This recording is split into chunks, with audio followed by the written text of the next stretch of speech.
Three University of Wyoming swimmers who died last month are remembered at a funeral service in Laramie.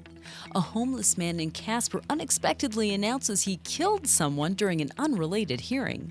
And the Tog Pass stop sign challenge is on again after a massive storm dumps 2 feet of snow. We'll take a look at these stories and more today from Wyoming's largest news organization. I'm Wendy Corr for Cowboy State Daily. 3 University of Wyoming swim team members killed in a February 22nd car crash were remembered Wednesday as dedicated, fun-loving, and caring teammates.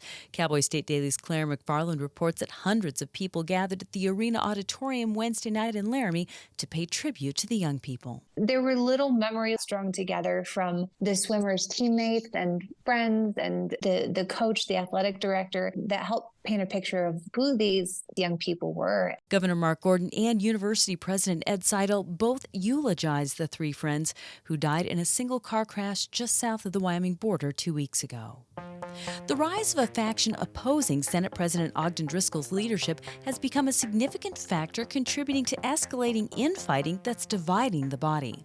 Cowboy State Daily's Leah Wolfson reports that Driscoll's leadership has been challenged since day one of the session, and he was challenged 2 times in as many days earlier this week, with multiple close votes held seeking to overturn his rulings. The body has had a few different very close votes this week seeking to overturn some of his decisions. One of those votes did not pass. But I also spoke to Senator Charlie Scott from Casper, who's the longest-serving member of the Senate. He's been in the legislature since 1979, and he said that he just believes that division is a common thing in the Senate, that there's certainly opportunities for Driscoll to kind of pair up some of this division. This past week, Driscoll has been more open with his opinion that the Senate has become a divisive, mean body.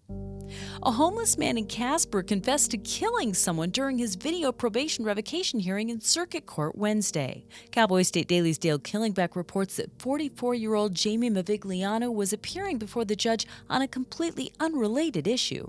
While he was going through a probation revocation hearing, said, "I killed somebody last night." Police would not confirm that's the individual they're looking for, and neither would the assistant district attorney. At Mavigliano's probation hearing Wednesday, the judge ordered his probation revoked and for him to serve a 90-day jail sentence. I'll be back with more news right after this. Do you know it's illegal to dig or excavate without knowing what's below? This is Jan Warren, Executive Director for One Call of Wyoming. We will be hosting workshops around the state to educate homeowners, realtors, landscapers, underground facility owners, and excavators on the state law, industry best practices when it comes to planting a tree, building a fence, or any other excavation project you have planned. Join us for a free breakfast, get your questions answered, and learn how One Call of Wyoming is here to help. Go to onecallofwyoming.com and register today.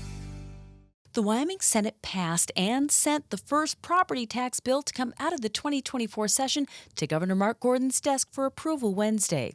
Cowboy State Daily's Leah Wolfson said the bill will cut property taxes for long-term homeowners by 50%. People who are age 65 and older and who have paid property taxes in Wyoming for 25 years or more would qualify for a 50% reduction on their property taxes. And it doesn't have to be the same residence. As long as they have paid those property taxes for 25 years, they would qualify for this 50% exemption. The bill received very little pushback throughout the legislative process, and only a few small changes were made. Wolfson said the bill was considered one of the least controversial property tax bills. And a week ago, the outlook was bleak that a lonely stop sign on Tog Pass in the middle of nowhere in Wyoming would be buried in snow.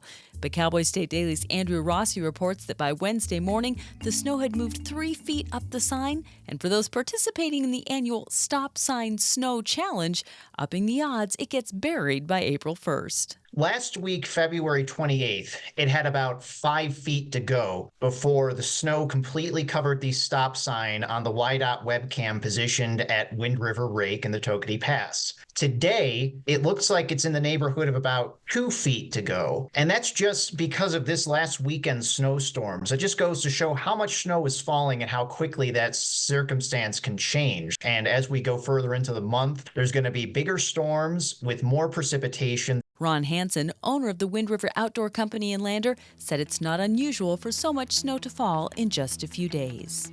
And that's today's news. Get your free digital subscription to Wyoming's only statewide newspaper by hitting the subscribe button on CowboyStateDaily.com. I'm Wendy Corr for Cowboy State Daily.